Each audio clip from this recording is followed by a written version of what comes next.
அனைவருக்கும் பொங்கல் வாழ்த்துக்கள்.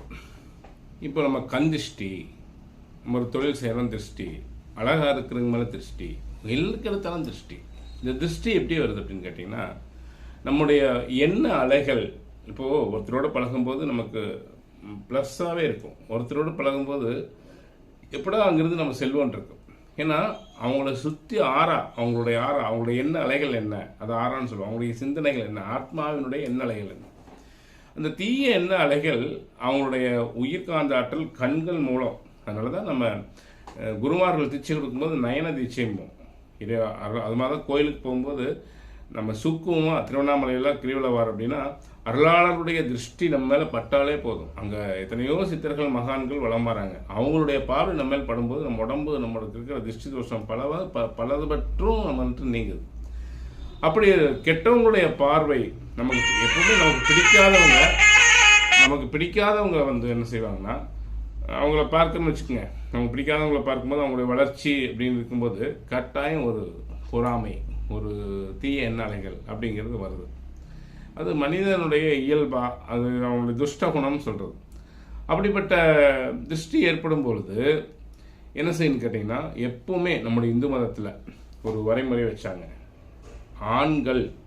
ஆண்களுடைய உயிர் சக்தி வடிவம் செவ்வாயினுடைய வடிவம். அது வந்து நம்மளால் விழிச்சிருக்கும் போது நெற்றி பொட்டில் தான் ஆணுடைய உயிர் நின்று இயங்குது. பெண்ணுக்கு அதுதான்.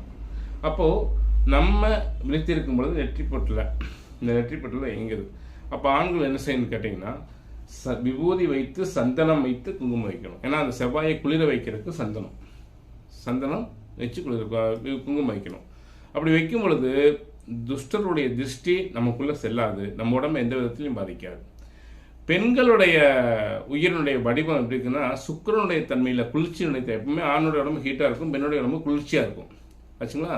இப்போ பெண்களுடைய உயிரினுடைய தன்மை எப்பவுமே சுக்கிரனுடைய தன்மையில் இயங்கும். அவங்க குங்குமம் வைக்கணும். இந்த இடத்துல குங்குமம் வைக்கணும். குங்குமம் ஸ்டிக்கர் போட்டு வைக்கிறாங்க, மகா தப்பு. ஒரு பெண் அழகாக இருக்கா, இல்லை ஒரு பெண்ணுடைய தொழில் வளர்ச்சி அடைகிறா, ரொம்ப பேச்சு திறமை, கல்வியில் உயர்ந்து வரோன்னா மற்றவங்களுடைய திருஷ்டி, இவன் நல்லா படிக்கிறாள், இவன் மட்டும் எப்படி படித்து இப்படி பாஸ் பண்ணுறா, இவன் மட்டும் எப்படி ஃபஸ்ட் ரேங்க் வரா அப்படிங்கிற ஒரு எண்ணங்கள் வரும்.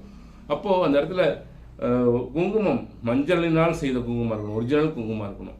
வச்சுக்கலாம். அந்த குங்குமத்தை இந்த இடத்துல வைக்கும் பொழுது துஷ்டருடைய திருஷ்டி உள்ளுக்குள்ளே போகாமல் தடுக்கும் ரட்சையாக இருக்கிறது. இது அனுதினம் நம்ம கடைபிடிச்சிட்டோம்னா திருஷ்டி தோஷத்தை பற்றி பயப்படவே தேவையில்லை.